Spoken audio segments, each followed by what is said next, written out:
Welcome to a deep dive. Today we're cracking open some fascinating source material listeners sent over. It's a really comprehensive look at the curriculum for RGV Photography Workshops, 2-year professional photography program. Yeah, it's quite the stack. We've got the whole philosophy, the structure, and, the detailed lesson plans across all 4 semesters. Pretty thorough stuff. So our mission today is basically to unpack this roadmap. How does it actually aim to take someone who might be, a total beginner Right. and turn them into a working, business-ready pro? What skills do they focus on? And maybe more interesting, what's the thinking behind the order they teach it all in? Exactly. Think of it as getting a peek behind the curtain of that educational journey. If you've ever wondered about, a structured way to learn photography, this lays it all out. The technical, the creative. And the business side, too. Yep, all of it. Okay, let's dive in. So taking that big picture view first, the material really emphasizes a clear, progressive structure. It's not just like random classes thrown together. No, definitely not. It's built as a very deliberate journey, and it's aimed specifically at beginners who have that professional goal. Right. The stated aim is transforming novices into, well, confident photographers who are ready to run a business. And they seem to build 3 things in parallel: the technical skills, the artistic eye, and that business sense. And they really stress getting the technical stuff down first, don't they? They do. The idea seems to be understand the why behind the settings, the gear. Don't just learn how to push buttons. Build that technical confidence so it doesn't get in the way of creativity later. Yeah, that makes total sense. You can't really express your vision if you're constantly fumbling with the camera. Exactly. So the path they lay out goes from those foundations, then into applying them creatively, then more advanced stuff, specialization. And finally, hitting the business aspects hard. Right. And crucially, every module integrates theory with practice. Lots of mentions of in-class demos, hands-on assignments, homework, and these pretty significant quarterly projects. So it's a constant learn-do-review cycle. Seems like it, not just sitting in a lecture hall. All right, let's dig into year 1, quarter 1. This is really ground zero. Yeah, they literally start with Module 1, Intro to Digital Photography and Your Camera's Anatomy. It's all about getting you super familiar with your camera, finding the sensor, the shutter, what the dials do, menus, even just basic cleaning and care. Just taking the mystery out of the box, basically. Pretty much. And the first practical steps are just identifying parts on your own gear, maybe taking shots in auto mode just to get the feel of it. Okay, getting past that initial, whoa, what is all this phase? Exactly. And then, bam, they jump right into the core of exposure. Now, many listeners probably know the exposure triangle: ISO, aperture, shutter speed. Sure. But what's interesting here is how they introduce it. They actually break them down into separate modules first. Ah, okay, so module 2 is just ISO. Just ISO, drilling down on sensor sensitivity, how it affects digital noise, when to pick high or low ISOs based on light. They apparently show side-by-side noise comparisons too. Then Module 3 is aperture, which is always a fun one because it does 2 things, right? Controls light and depth of field. Right, the blurry background thing. Exactly. So learning F numbers, knowing smaller numbers mean bigger openings, creating shallow depth of field for portraits or deep for landscapes. And you practice it right away using aperture priority mode. Makes sense. And module 4 must be shutter speed then. Yep. Focusing on how long the light hits the sensor and how that captures motion. So using fast speeds to freeze action or slow speeds to get intentional blur like, car light trails or panning shots. They even introduce the bulb setting for really long digital exposures. Okay, so they tackle each element individually first. Right. And then this is the interesting part, I think. Module 6 is shooting in manual mode. It comes after you've worked with ISO, aperture, and shutter speed on their own. Ah, okay. So the justification is let people grasp each concept before juggling all 3. That seems to be the logic, yeah. Let the individual pieces sink in. Then Module 6 integrates them, teaching you how to use the camera's light meter and that all-important histogram to take full control. So what's the workflow they teach there? It's pretty specific.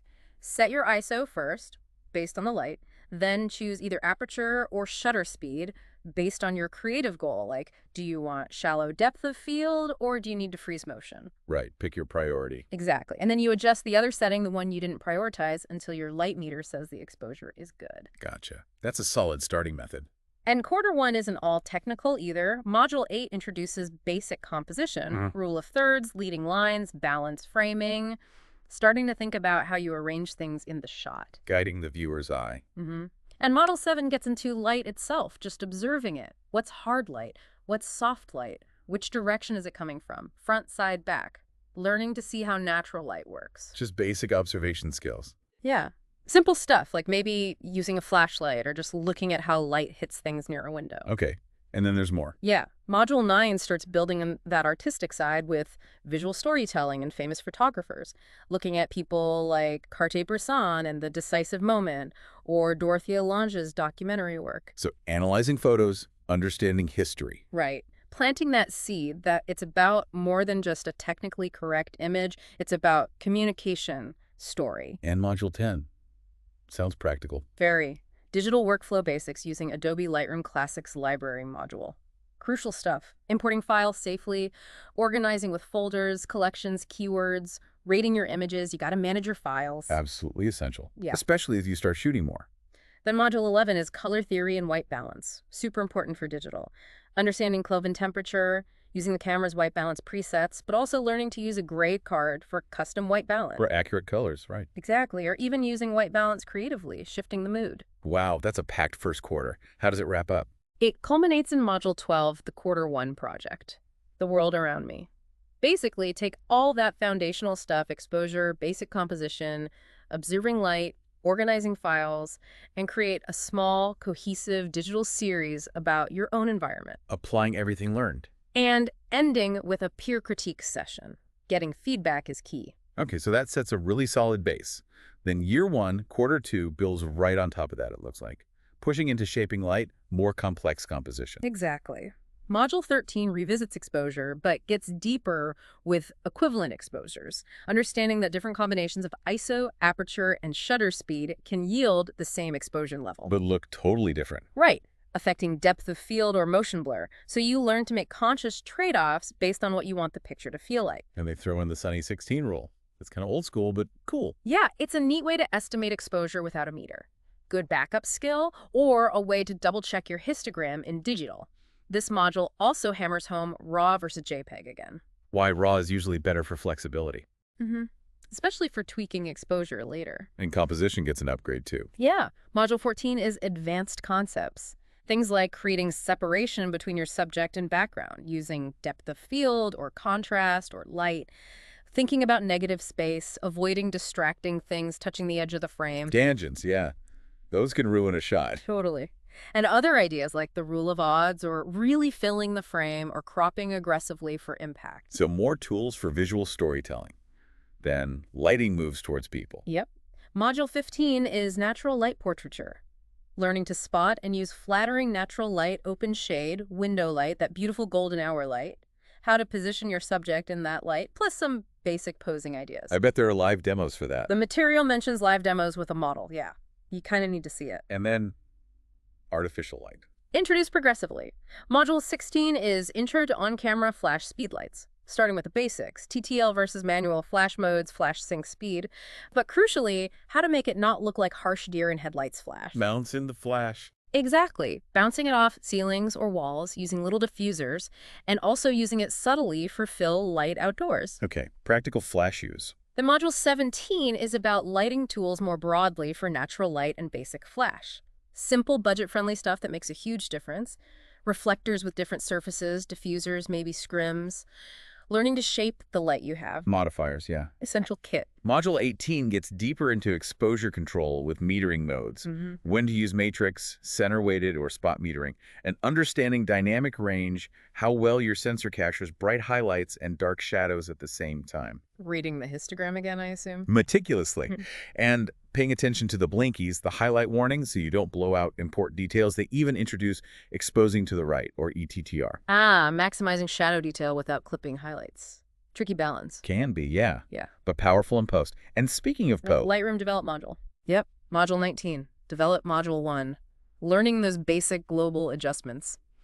Exposure, contrast, white balance tweaks, pulling back highlights, opening shadows, adjusting vibrance and saturation, bringing raw files to life non-destructively. Still guided by the histogram, right? Always. And reinforcing how to cull images efficiently before editing, using ratings, flags, etc. Good workflow habits.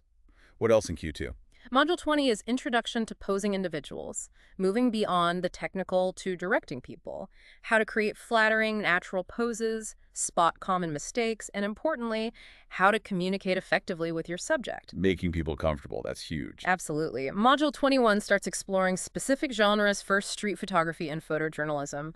What defines them? Key ideas like the decisive moment again, but also the ethical side. Photographing people in public, candid moments. Yep. Yeah, ethics are important. Which leads right into Module 22. Legal and ethical considerations. Super critical professional stuff.